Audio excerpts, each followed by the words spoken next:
As a renter in Ontario, it's important to know the protections in place for tenants, and the law may provide more safeguards than you realize. Today, we're exploring what happens when a landlord wants to sell the home you're renting.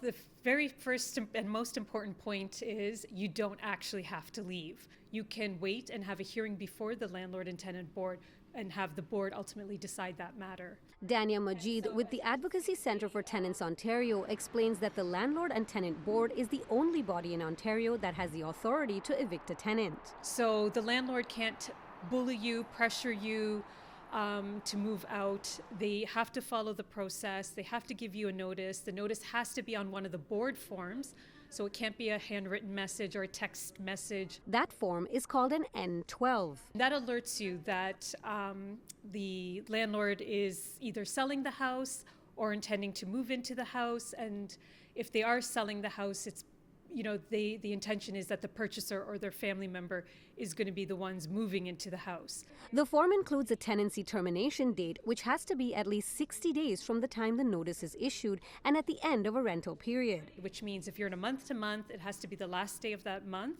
Or if you have a one-year lease, it has to be on the last day of that one-year lease. And then lastly, the landlord is required to provide you with 1 month's compensation before the end of that termination date. Once a tenant receives an N12, they have several options. The tenant can decide to leave by the termination date.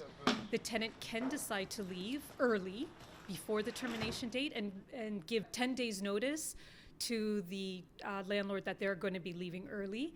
Or the tenant can say, you know what, I don't actually believe this notice is given to me in good faith, or I have personal reasons why, even though maybe it's in good faith that, I have reasons why I shouldn't be evicted, and I want to explain those reasons to a board member at a hearing. Majid reiterates that the N12 is only a notice to end tenancy.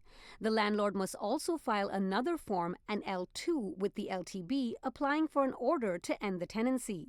And what the board will do once they receive that form is issue a notice of hearing to both the landlord and tenant. So if a tenant receives a notice of hearing, they should really read that package very, very carefully, because it explains all the rules around evidence and when to submit your materials. And it also gives you, most importantly, the date of the hearing. And a tenant should be at the hearing if one is ordered.